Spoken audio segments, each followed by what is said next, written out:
What if everything you thought you knew about ancient Egypt was wrong? What if the pyramids weren't tombs, but something far more mysterious? What if the Sphinx is thousands of years older than we've been told? And what if there are chambers beneath the Giza Plateau that authorities refuse to open? For over a century, archaeologists have been making discoveries in Egypt that challenge our fundamental understanding of this ancient civilization. These aren't wild theories or unfounded speculation. These are documented archaeological finds, many with photographic evidence, that have been marginalized, hidden, or outright ignored by the academic establishment. From precision-cut granite boxes that defy explanation to underground chambers that may predate the pyramids by thousands of years, from advanced technology that shouldn't have existed to evidence of civilizations that official history claims never existed, these discoveries paint a picture of ancient Egypt that is far more complex and mysterious than we've been led to believe. So prepare yourself for a journey into the forbidden archaeology of Egypt, where every discovery raises more questions than it answers, and where the truth may be stranger than fiction. Because once you see this evidence, you'll never look at the pyramids the same way again. Discovery 1. The precision granite boxes of the Serapeum. Buried beneath the sands of Saqqara, about 20 kilometers south of Cairo, lies one of the most perplexing archaeological sites in Egypt. The Serapeum of Saqqara, discovered by French archaeologist Auguste Mariette in 1850, contains 24 enormous granite and basalt sarcophagi that demonstrate a level of precision manufacturing that challenges everything we think we know about ancient Egyptian technology. These aren't ordinary burial boxes. Each sarcophagus is carved from a single piece of granite or basalt, some of the hardest stones on Earth. The largest of these boxes weighs an estimated 100 tons and measures over 13 feet long, 7 feet wide, and 11 feet high. But it's not their size that makes them extraordinary, it's their precision.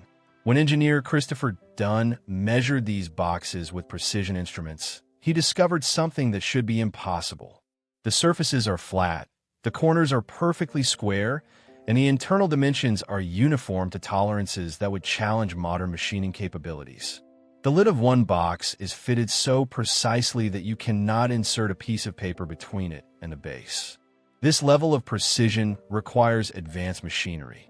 In modern manufacturing, achieving such tolerances requires computer-controlled machine tools, diamond-tipped cutting instruments, and precision measuring equipment.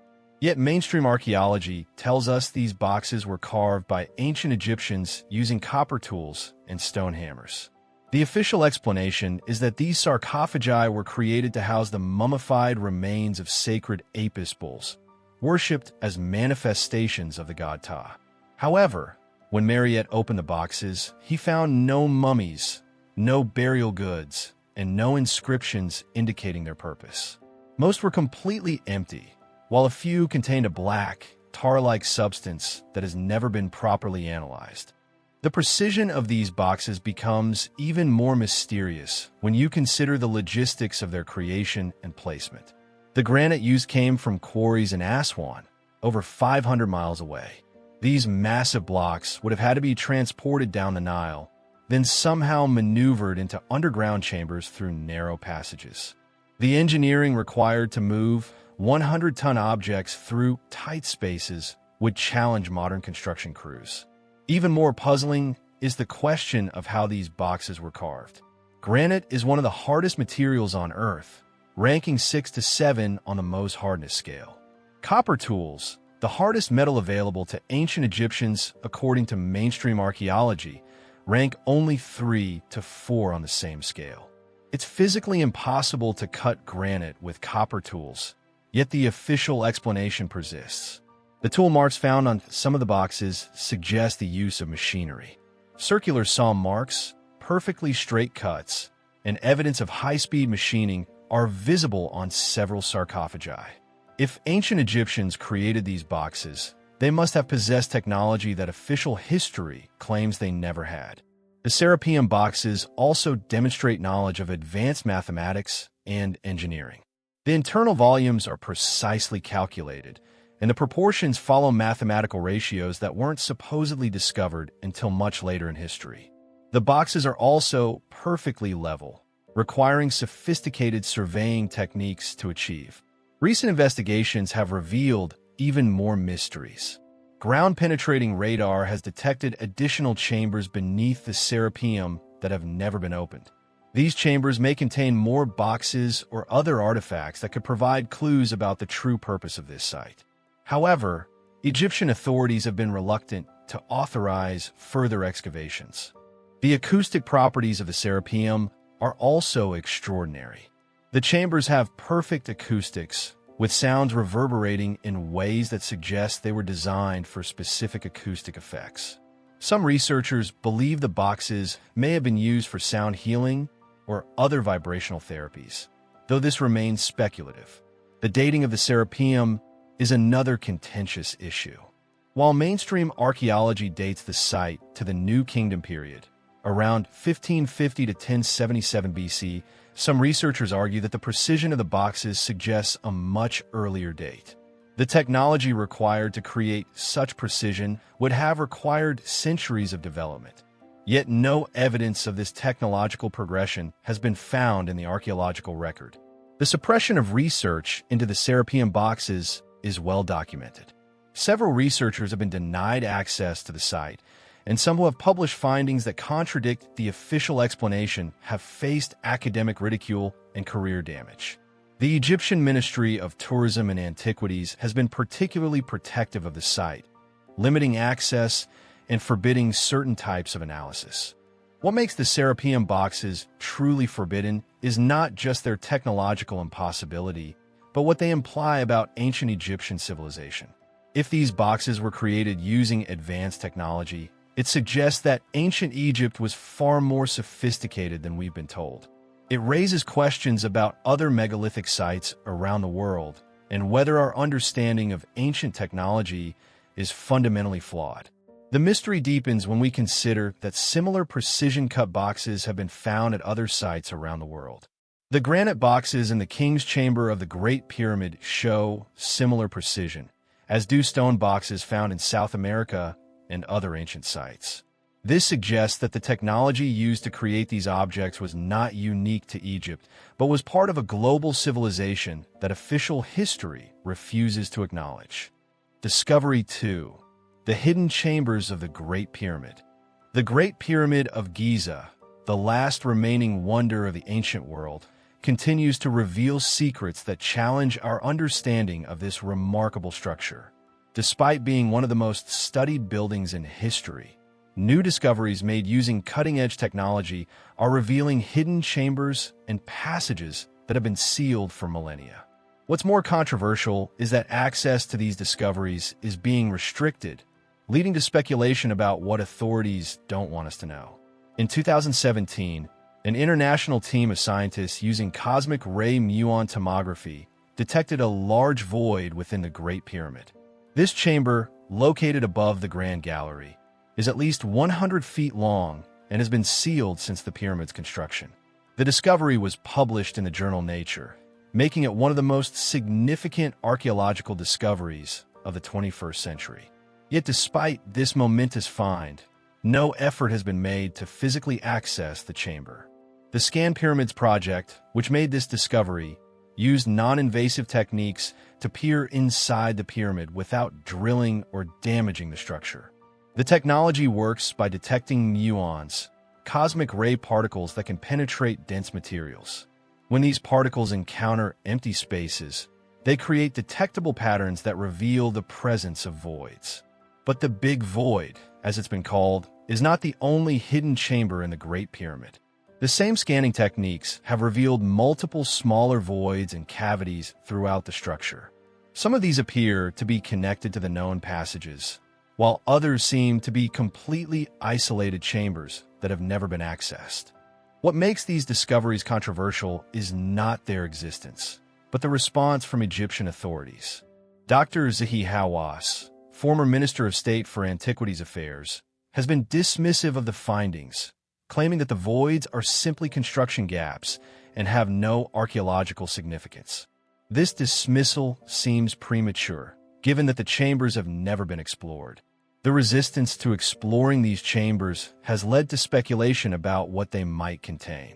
Some researchers believe they could house artifacts, texts, or technologies that would revolutionize our understanding of ancient Egypt. Others suggest they might contain evidence of the pyramid's true purpose, which may not have been as a tomb at all. The pyramid's internal structure has always been puzzling. The known chambers, the King's Chamber, Queen's Chamber, and the Subterranean Chamber, comprise less than 1% of the pyramid's total volume. The rest is supposedly solid stone, but the discovery of hidden voids suggests the internal structure is far more complex than previously thought. Recent investigations have also revealed that the pyramid's passages contain features that don't fit the tomb theory. The Grand Gallery, for example, has acoustic properties that suggest it was designed for sound. The chamber resonates at specific frequencies, and some researchers believe it may have been used for vibrational healing or other purposes we don't understand. The precision of the pyramid's construction is also far beyond what should have been possible with the tools available to ancient Egyptians. The blocks are fitted together with tolerances measured in millimeters, and the entire structure is aligned to astronomical phenomena with incredible accuracy. The pyramid is aligned to true north within 3/60th of a degree, more precisely than many modern buildings. Underground chambers beneath the Giza Plateau have also been detected using ground-penetrating radar and seismic surveys. These chambers appear to be connected by tunnels and may form an extensive underground complex. Some researchers believe these chambers predate the pyramids and may have been the reason the site was chosen for construction. The Edgar Cayce readings made by the famous American psychic in the 1930s predicted the discovery of a hall of records beneath the Giza Plateau. According to Cayce, this chamber would contain records of the lost civilization of Atlantis and would be discovered around the end of the 20th century. While mainstream archaeology dismisses these predictions, the discovery of hidden chambers has renewed interest in Cayce's claims. Drilling attempts to access hidden chambers have been met with resistance from Egyptian authorities. In 1993, German engineer Rudolf Gantenbrink used a small robot to explore one of the pyramid's shafts and discovered a small door with copper handles. Plans to drill through this door were initially approved, but were later canceled without explanation. The water damage found in some of the pyramid's chambers is another mystery. The lower chambers show clear evidence of water damage, with salt deposits and erosion patterns that suggest the pyramid was flooded at some point in its history. This evidence contradicts the official timeline of the pyramid's construction and suggests it may be much older than claimed. Recent discoveries have also revealed that the pyramid was not built in isolation, but was part of a larger complex that included underground facilities. Thermal imaging has detected heat signatures beneath the pyramid that suggest the presence of air gaps or water flows. These anomalies indicate that the underground structure may be far more extensive than previously thought. The most controversial aspect of the Great Pyramid's hidden chambers is the suggestion that they may contain technology or knowledge that would challenge our understanding of ancient civilizations. Some researchers believe the pyramid was designed as a power plant, using the Earth's natural energy to generate electricity. The granite in the King's Chamber contains high levels of quartz, which has piezoelectric properties that could generate electrical charges under pressure. Access to these chambers remains restricted, and researchers who have attempted to investigate them have faced bureaucratic obstacles and academic ridicule. The Egyptian government has been particularly protective of the Giza Plateau, limiting access and controlling what research is permitted. The implications of these hidden chambers extend beyond archaeology. If the pyramids contain advanced technology or knowledge, it would suggest that ancient civilizations were far more sophisticated than we've been told. It would also raise questions about how this knowledge was lost and whether it could be recovered. Discovery 3. The Dendera light bulbs, ancient Egyptian electricity. In the Temple of Dendera, located about 60 kilometers north of Luxor, there exists one of the most controversial reliefs in all of ancient Egypt. Carved into the stone walls of the temple's basement chambers are images that appear to show what can only be described as giant light bulbs connected to power sources. These reliefs, known as the Dendera light bulbs, have sparked decades of debate about whether ancient Egyptians possessed knowledge of electricity thousands of years before its supposed discovery. The Temple of Dendera was dedicated to Hathor, the goddess of love, beauty, and music. Built during the Ptolemaic period, 305 to 30 BC, the temple is renowned for its astronomical ceiling and its mysterious basement chambers. It's in these underground rooms that the controversial reliefs are found, carved into walls that most tourists never see. The reliefs show what appear to be several large, bulb-shaped objects emerging from lotus flowers. These objects are depicted as translucent, with wavy lines inside that could represent filaments or electrical discharge. The bulbs are connected to what appears to be a power source, represented by a pillar-like structure with a cable or cord running from it to the bulb. Human figures are shown operating these devices, some appearing to adjust or maintain them. Mainstream Egyptology interprets these images as purely mythological, claiming they represent the emergence of a snake from a lotus flower, symbolizing the daily rebirth of the sun god Ra. The wavy lines inside the bulbs are said to represent the serpent's body, while the cable-like connections are dismissed as symbolic elements with no technological meaning. However, electrical engineer and researcher John Harris has conducted extensive analysis of these reliefs and argues that they clearly depict electrical devices. According to Harris, the bulbs show all the characteristics of Crookes tubes, early electrical discharge devices that were precursors to modern fluorescent lights. The positioning of the figures, the way they're handling the devices, and the technical details all suggest that these are representations of actual electrical equipment. The temple's basement chambers themselves are puzzling. They're located well below ground level and have no natural source of light. The walls are covered with intricate carvings and hieroglyphics that would have required good illumination to create. Yet there's no evidence of torch, smoke, or lamp soot on the walls, suggesting that an alternative light source was used. The reliefs also show what appears to be a jed pillar, a symbol associated with the god Osiris, connected to the bulb-like objects. Some researchers believe the jed pillar represents an electrical power source, possibly a primitive battery or electrical generator. The jed pillar's design, with its multiple horizontal bars, resembles the structure of modern electrical insulators. Supporting the electrical theory are the Baghdad batteries, small clay jars found in Iraq that contain copper cylinders and iron rods. When filled with an acidic solution, these devices can generate electrical current. While these batteries date to around 250 BCE, they demonstrate that ancient peoples had knowledge of electrical principles. Similar devices may have been used in Egypt to power the Dendera lights. The hieroglyphic texts accompanying the reliefs are equally mysterious. While mainstream translations focus on religious and mythological meanings, some researchers claim they contain technical information about the operation of electrical devices. The texts mention concepts that could be interpreted as electrical terminology, though these interpretations are highly controversial. Austrian engineer Walter Garn has attempted to recreate the Dendera light bulbs based on the temple reliefs. Using materials and techniques available to ancient Egyptians, Garn successfully created working electrical devices that closely resemble the objects depicted in the temple. His reproductions produce light when connected to electrical sources, supporting the theory that the reliefs represent actual technology. The absence of soot in Egyptian tombs and temples has long puzzled archaeologists.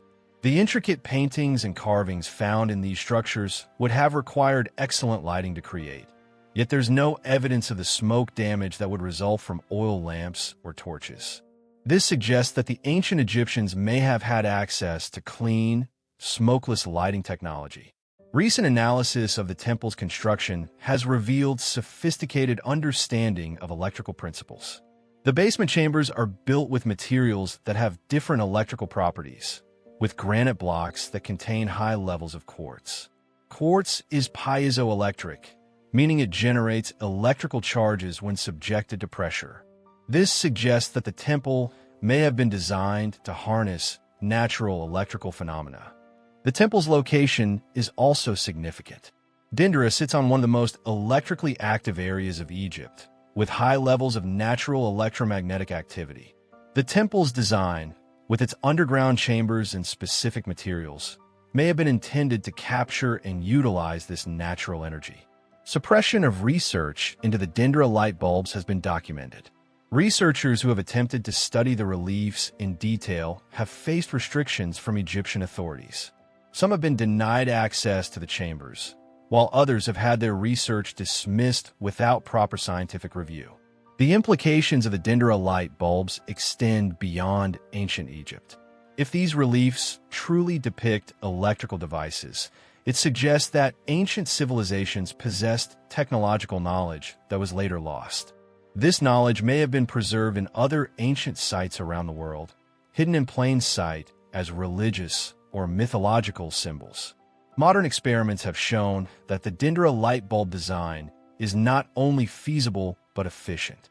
The bulbs, when powered by primitive electrical sources, produce bright, clean light that would be perfect for illuminating underground chambers. The technology required to create such devices would have been within the capabilities of ancient Egyptian craftsmen. The controversy surrounding the Dendera light bulbs reflects a broader reluctance within mainstream archaeology to consider the possibility that ancient civilizations were more technologically advanced than currently believed. The evidence for ancient electrical technology is compelling, but it challenges fundamental assumptions about human technological development. Discovery 4. The Osirian, the megalithic mystery of Abydos. Behind the famous temple of Seti I in Abydos lies one of Egypt's most mysterious and controversial structures. The Osirian, discovered by British archaeologists Flinders Petrie and Margaret Murray in 1902, is a massive underground complex built from enormous granite blocks that dwarf even the megaliths used in the Great Pyramid. What makes this structure truly forbidden is that its construction technique and architectural style are completely unlike anything else in Egypt, suggesting it may be far older than mainstream archaeology claims. The Osirian sits about 50 feet below the current ground level, carved directly into the bedrock. The structure consists of a central hall surrounded by massive granite pillars, each weighing hundreds of tons. These pillars support equally massive architraves, creating a hall that resembles a primordial temple rather than the refined architecture typical of dynastic Egypt. What immediately strikes visitors is the sheer size of the stones used in construction. The granite blocks are among the largest found in any ancient Egyptian structure, with some weighing over 100 tons. The precision with which these blocks are fitted together is extraordinary, with joints so tight that a knife blade cannot be inserted between them. This level of precision requires advanced stone-cutting techniques that shouldn't have existed in ancient Egypt. The construction method used in the Osirian is unique in Egyptian architecture. Instead of the typical post and lintel construction with smaller stones, the Osirian uses massive monolithic blocks that appear to have been carved in place. The pillar bases are not separate stones, but are carved from the same massive blocks as the pillars themselves. This technique is incredibly difficult and wasteful, requiring the removal of enormous amounts of material. The architectural style of the Osirian is also completely different from other Egyptian temples. While typical Egyptian architecture is highly decorated with reliefs and hieroglyphics, the Osirian's granite walls are largely plain. The few decorations that exist appear to have been added later, possibly by New Kingdom pharaohs who discovered the structure and claimed it as their own. The official dating of the Osirian places it in the New Kingdom period, around 1300 BCE during the reign of Seti I. However, this dating is based primarily on the assumption that Seti I built the structure, not on any physical evidence. The architectural style, construction techniques, and the fact that it was found buried under 50 feet of sediment suggest it may be much older. Geological evidence supports a much earlier date for the Osirian. The structure shows clear signs of water erosion, with wave-cut patterns on the lower blocks that indicate it was submerged underwater for extended periods. This erosion pattern is consistent with the flooding that occurred at the end of the last ice age, around 12,000 years ago, when melting glaciers caused sea levels to rise dramatically. The Osirian's design has striking similarities to other megalithic structures around the world. The massive stone blocks, precision fitting, and architectural style are reminiscent of structures like Puma Punku in Bolivia, the Temple of Jupiter at Baalbek in Lebanon, and even some of the megalithic structures in Peru. This suggests that the Osirian may be part of a global network of ancient structures built by a lost civilization. The purpose of the Osirian remains a mystery.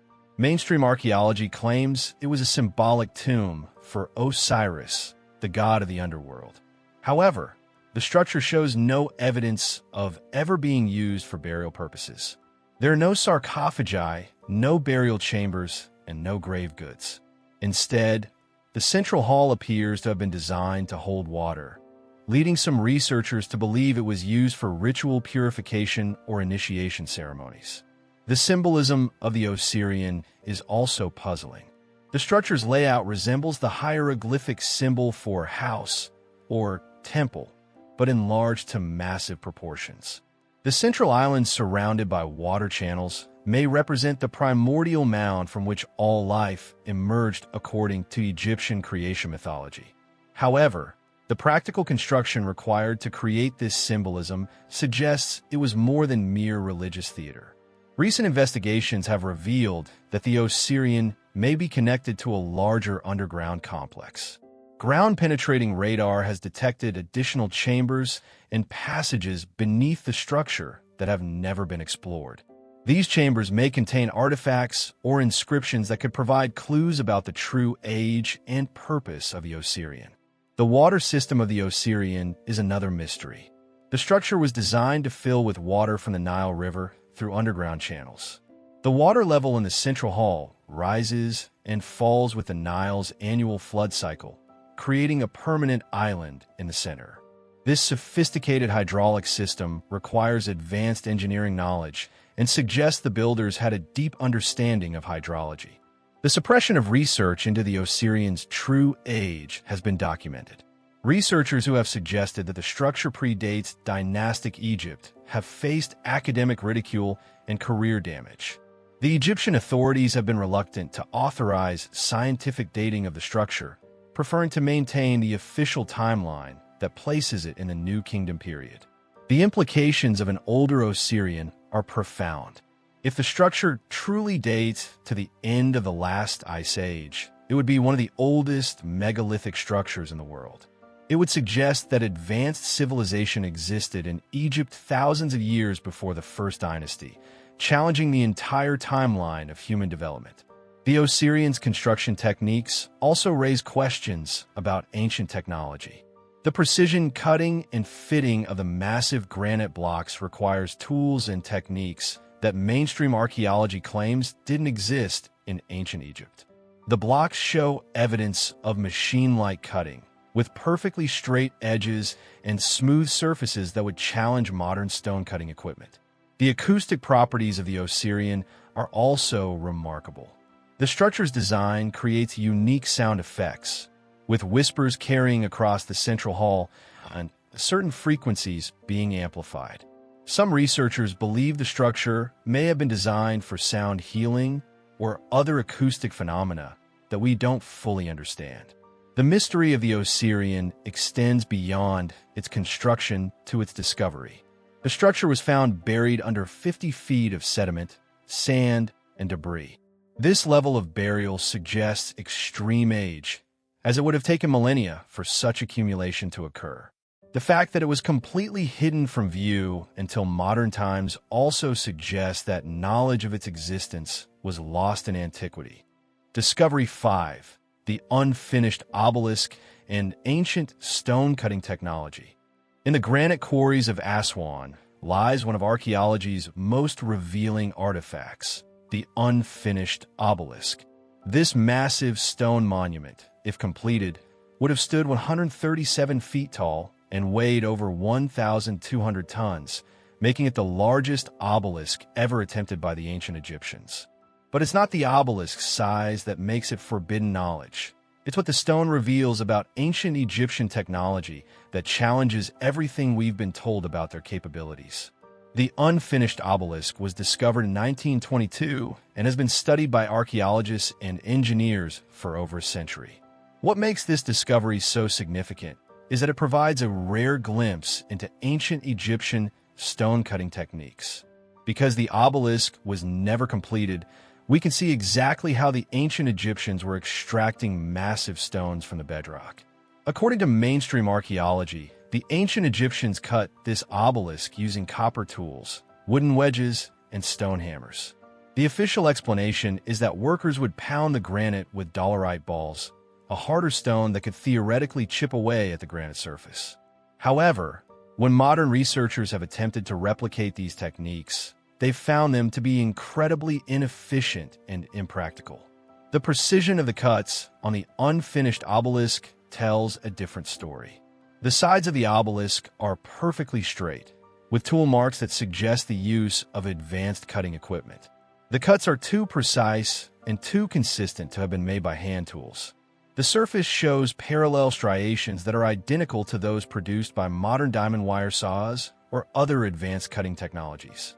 Engineer Christopher Dunn has conducted extensive analysis of the unfinished obelisk and other granite artifacts in Egypt. His findings suggest that the ancient Egyptians possessed advanced machining capabilities that allowed them to cut granite with precision that rivals modern techniques. The tool marks on the obelisk show evidence of rapid cutting rates that would be impossible with primitive tools. The dolerite ball theory, long accepted by mainstream archaeology, has been thoroughly debunked by practical experiments. Researchers have attempted to cut granite using dolerite balls and found that the process is extremely slow and produces irregular, rough surfaces. The dolerite balls themselves are quickly worn down and would need constant replacement. To cut the unfinished obelisk using this method would have required thousands of workers and decades of continuous labor. The most revealing aspect of the unfinished obelisk is the evidence of advanced planning and measurement. The obelisk was laid out with incredible precision, with measurements that are accurate to within millimeters.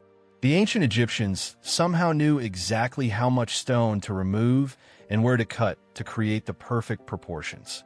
The reason the obelisk was abandoned provides another clue about ancient Egyptian technology.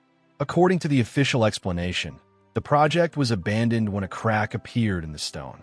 However, examination of the crack reveals that it's not a natural flaw, but appears to be a deliberate cut made by the same advanced technology used elsewhere on the obelisk. This suggests the project may have been abandoned for reasons other than structural problems. Recent investigations have revealed that the unfinished obelisk is not alone. The Aswan quarries contain numerous other examples of precision stone cutting that defy conventional explanations. There are granite blocks with perfectly flat surfaces, geometrically precise cuts, and evidence of advanced drilling techniques. Some blocks show circular saw marks, while others display evidence of high-speed cutting that would require modern machinery. The quarries also contain evidence of massive stone removal operations. Entire hillsides have been carved away with precision that suggests mechanical equipment rather than hand tools.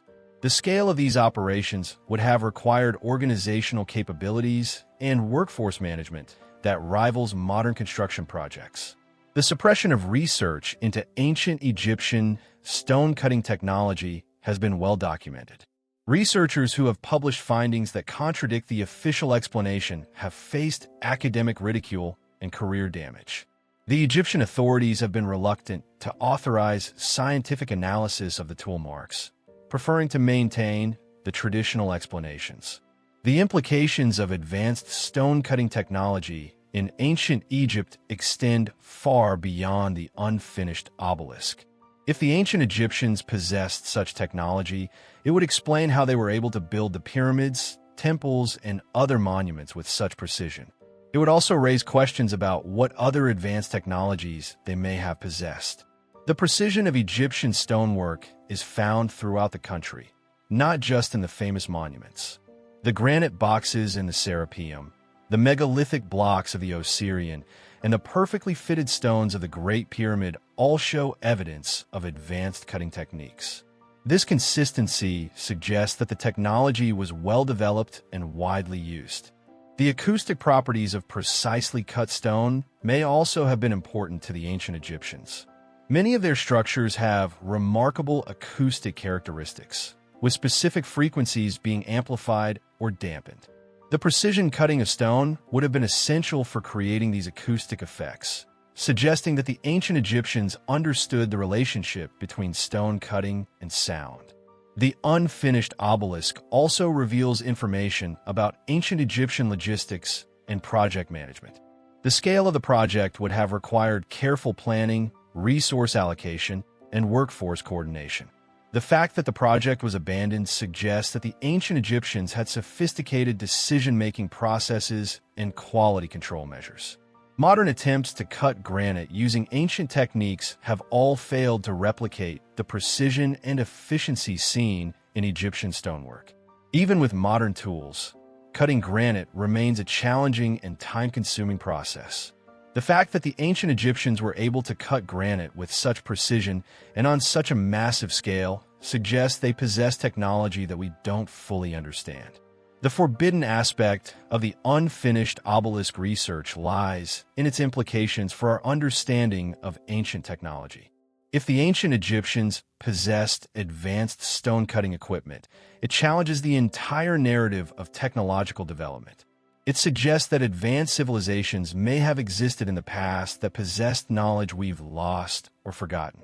The geometric precision of the unfinished obelisk also raises questions about ancient Egyptian mathematics and engineering. The proportions of the obelisk follow mathematical ratios that weren't supposedly discovered until much later in history. This suggests that the ancient Egyptians had advanced mathematical knowledge that has been underestimated